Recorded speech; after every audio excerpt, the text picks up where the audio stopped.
Hey there, welcome back to another exciting episode of Fatratkiller Talk, where we break down the latest buzz in the world of AI and finance for you every day. Grab a cup of coffee, sit back, and let's dive into this week's action-packed episode. We're peeling back the layers on something big this week: the massive shift in traditional financial institutions diving headfirst into the DeFi scene.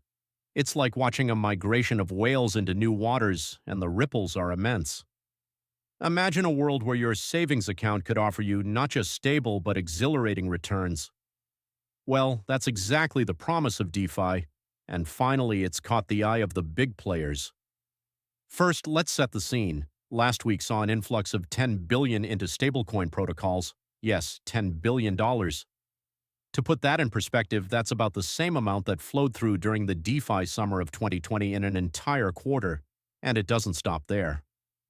We've got perpetual decentralized exchanges, or DEX for short, seeing their daily trading volumes rocket from $230 billion to $700 billion. That's a 204% jump. Now, why is this happening, you ask? The allure here for big institutions is like finding gold at the end of a rainbow. Franklin Templeton just dipped their toes into the STBL protocol with a $1 billion commitment. Let's imagine that. An institution known for its century-old conservative investments is now rubbing shoulders with blockchain innovators.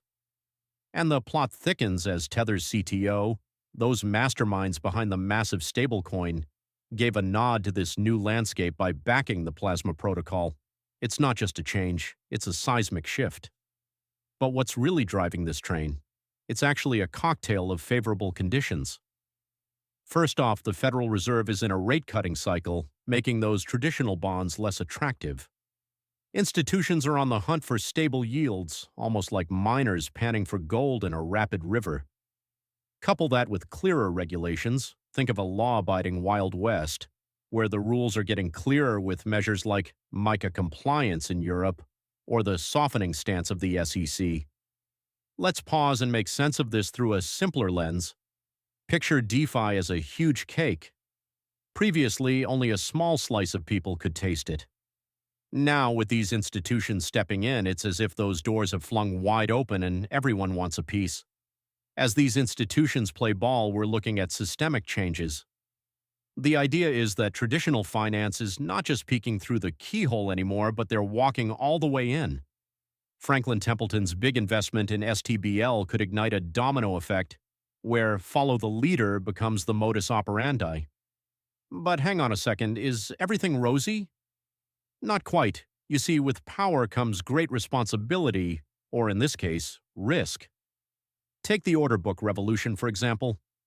The Aster protocol, a bright star on the horizon, surpassed the entire automated market makers combined in one day. We're talking smooth exchanges without the usual slip.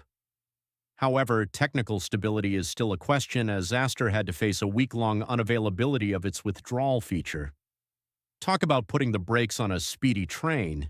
It's like opening a shiny new amusement park only to realize a roller coaster is out of order. Next, the grand narrative of nation-level stablecoin battles. Picture the globe as a chessboard. Kazakhstan's national bank leapt forward with a digital tenge, and over in Korea, Naver's payment app added KRC20 tokens. Countries are at the brink of shifting from traditional monetary systems to stablecoins. This isn't just pulling the rug, it's changing the entire flooring. Where does this leave us? Well, for those looking to get involved, now's the moment. The persistent question is how average investors can catch this wave without getting wiped out. Keep an eye on platforms accelerating their staking rates and consider diversifying portfolios across these high-potential DeFi protocols like XPL and STBL. It's like setting up a beautiful buffet where each dish is both an opportunity and a caution. And before I sign off, there's a little tidbit about the subtle art of risk management. Arthur Hayes just offloaded a significant amount of Ondo, sounding an alarm only he seems to hear, watching those high, fully diluted valuation projects like a hawk. The lesson? Stay sharp. His pattern of early exits is worth taking note. To sum up, this DeFi ecosystem isn't just a blip on the radar, it's gearing up to transform traditional finance as we know it. So gear up and stay informed with Fatratkiller Talk as we witness this thrilling evolution unfold. Until next time, remember, wealth is built when you stay ahead of the curve, and opportunities abound for those brave enough to seize them. Keep questioning, keep exploring, and as always, stay curious about the world around you.